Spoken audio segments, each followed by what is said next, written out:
Bismillahirrahmanirrahim. Rabbi shrah li sadri wa yassir li amri wahlul 'uqdatam min lisani yafqahu qawli. Alhamdulillahirabbil alamin. Wassalatu wassalamu ala asrofil anbiya'i wal mursalin wa ala alihi wa sahbihi ajmain. Amma ba'd. Pertama-tama dan yang paling utama, marilah kita panjatkan puji syukur kehadirat Allah Subhanahu wa taala yang dimana telah memberikan kita rahmat, hidayah serta karunia-Nya sehingga kita dapat merasakan nikmat iman dan nikmat Islam. Tak lupa pula salawat serta salam kita hanturkan kepada Nabi besar kita, Nabi Muhammad sallallahu alaihi wasallam, yang dimana telah membawa kita dari zaman kegelapan hingga zaman terang benderang hingga saat ini. Tak lupa pula terima kasih kepada Bu Oki Sandra Agnesa MPD selaku dosen pengampu mata kuliah dasar-dasar pendidikan dan telah memberikan saya kesempatan untuk mempresentasikan tugas saya. Pada kesempatan kali ini saya akan membahas salah satu komponen pendidikan, yakni pendidik. Sebelum itu, mari kita bersama-sama mengucapkan basmalah sebelum memulai kegiatan. Bismillahirrahmanirrahim. Mungkin bagi teman-teman semua sudah familiar dengan kata pendidik, sudah tahu mungkin apa itu pendidik. Pendidik mungkin orang mengajar, orang yang memberikan pembelajaran dan lain sebagainya. Langsung saja. Secara bahasa dalam kamus besar bahasa Indonesia, pendidik adalah orang yang mendidik. Dalam pengertian ini memberikan kesan bahwa pendidik adalah seseorang yang melakukan kegiatan dalam bidang mendidik. Adapun dalam arti luas, pendidik adalah semua orang atau siapa saja yang berusaha dan memberikan pengaruh terhadap pembinaan orang lain. Dalam hal ini adalah peserta didik agar tumbuh dan berkembang potensinya menuju kesempurnaan. Jadi dalam arti luas, pendidik itu semua orang atau siapa saja yang berusaha memberikan pengaruh terhadap pembinaan orang lain. Itu dapat dikatakan sebagai seorang pendidik. Tidak hanya seorang guru yang mengajar di sekolah, seorang dosen yang mengajar di kampus dikatakan sebagai seorang pendidik, tetapi seorang pendidik juga itu semua orang atau siapa saja yang berusaha dalam hal memberikan pembinaan, memberikan potensi untuk peserta didiknya itu berkembang menuju kesempurnaan. Adapun menurut pendapat Bukhari Umar di sini menjelaskan bahwa pendidik adalah orang yang bertanggung jawab terhadap perkembangan peserta didik dengan upaya mengembangkan seluruh potensi peserta didik, baik potensi afektif, kognitif maupun psikomotorik. Jadi pendidik menurut pendapat Bukhari Umar bahwasannya orang yang bertanggung jawab terhadap perkembangan peserta didik dikatakan sebagai seorang pendidik. Bertanggung jawab dalam hal di sini dengan cara apa? Ya dengan upaya mereka mengembangkan seluruh potensi peserta didik, baik potensi afektif. Potensi afektif itu kesanggupan atau kemampuan peserta didik dalam hal mengatur, menormalisasikan emosional, sikapnya, antusias mereka dalam hal pendidikan.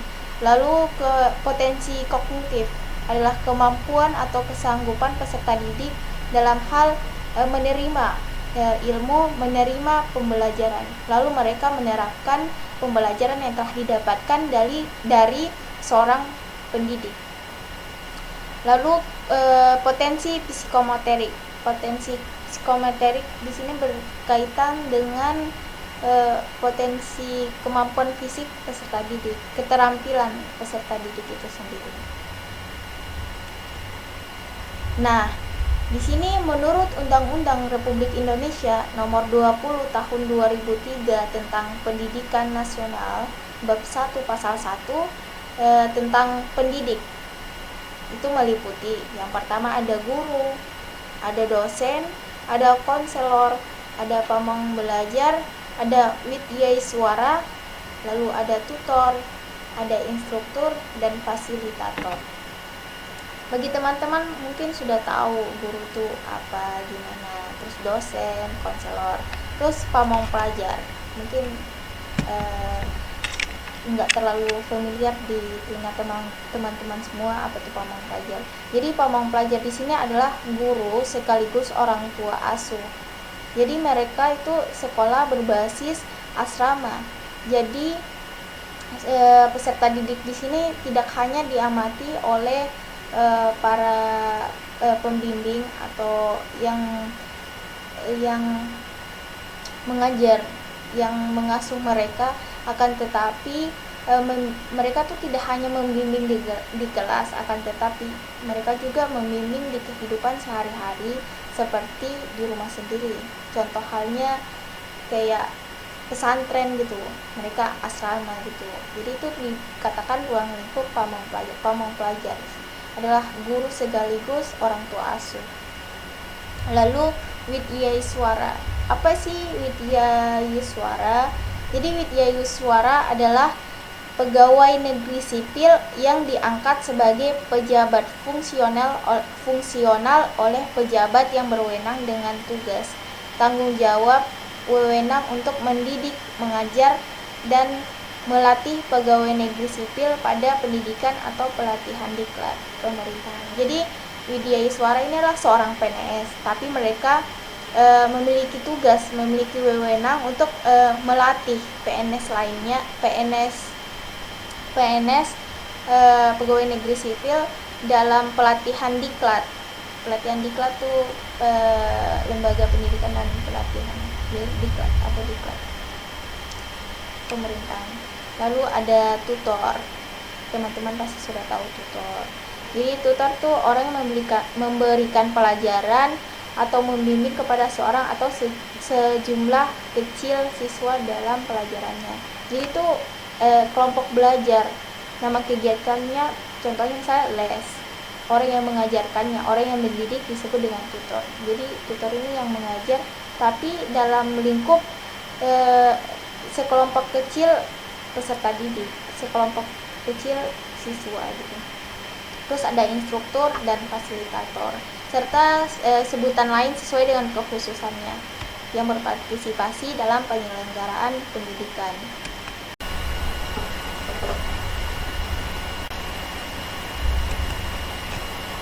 Jadi pendidik di sini terbagi menjadi dua, ada pendidik kodrat dan pendidik jabatan. Apa sih pendidik kodrat itu? Jadi pendidik kodrat adalah orang dewasa yang mempunyai tanggung jawab utama terhadap anak. Siapa orang dewasa yang mempunyai tanggung jawab utama terhadap anak? Ya tentu saja orang tuanya. Orang tua disebut pendidik kodrat karena mereka mempunyai hubungan darah.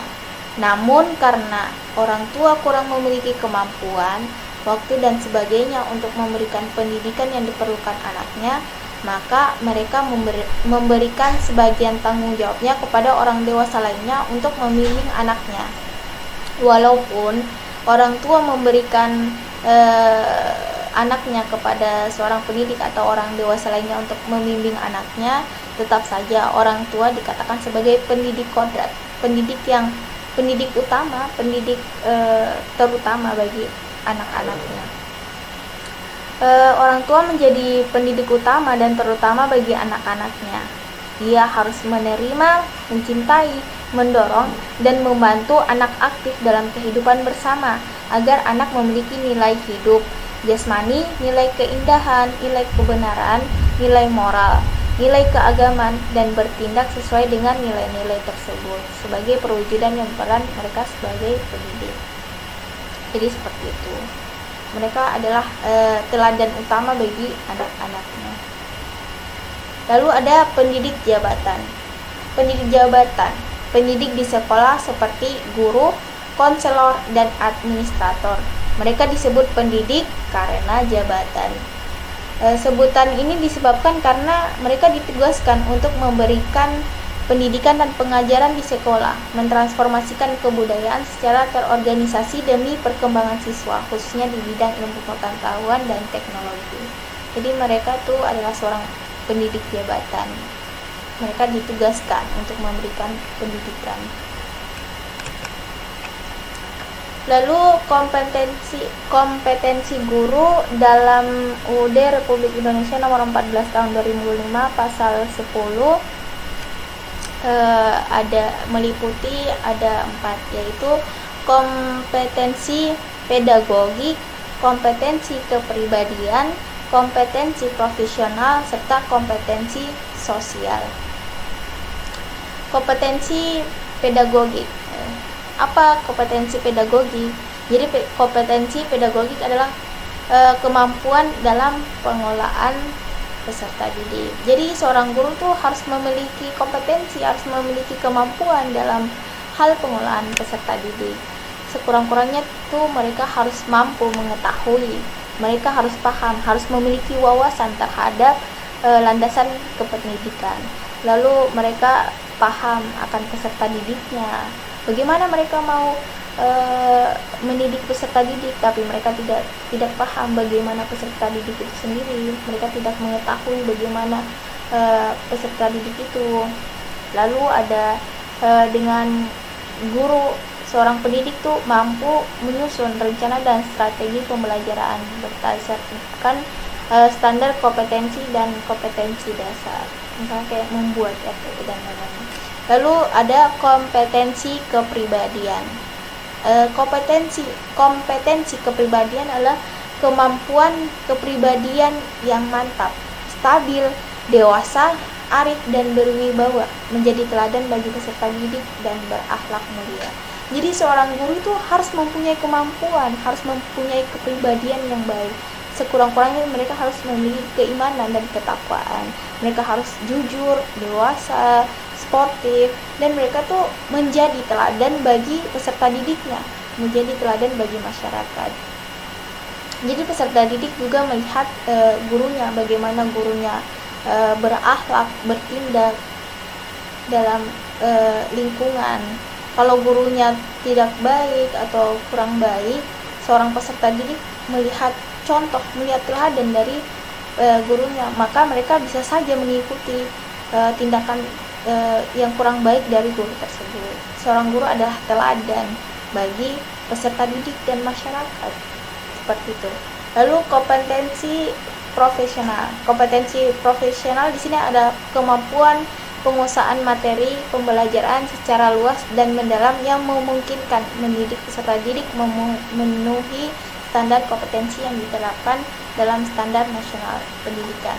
Jadi seorang guru itu harus mempunyai kemampuan terhadap penguasaan materi pembelajaran secara luas dan mendalam.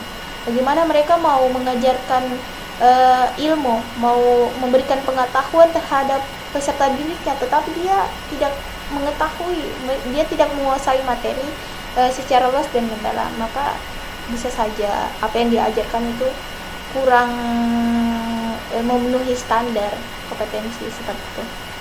Lalu ada kompetensi sosial, adalah kemampuan guru sebagai bagian dari masyarakat untuk berkomunikasi dan bergaul secara efektif dengan peserta didik, sesama pendidik, tenaga kependidikan, orang tua wali, peserta didik, dan masyarakat sekitar. Jadi seorang guru tuh tidak hanya monoton pada peserta didiknya saja, akan tetapi pada tenaga pendidik yang lainnya, terhadap masyarakat, bagaimana cara ia bersosial, bagaimana cara ia berlingkungan, bagaimana cara ia menghadapi lingkungannya, sehingga guru tidak kaku seperti itu.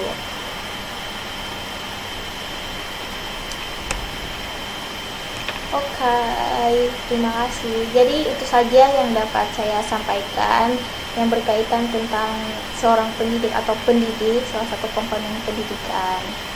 Mungkin buat teman-teman atau siapapun yang melihat video ini, jika kurang jelas mohon dimaafkan, jika ada kesalahan, jika ada kata-kata yang kurang berkenan mohon dimaafkan, kurang dan lebihnya mohon dimaafkan. Billahi taufiq wal hidayah. Wassalamualaikum warahmatullahi wabarakatuh. Buat teman-teman yang ingin bertanya, saya persilahkan untuk bertanya. Terima kasih.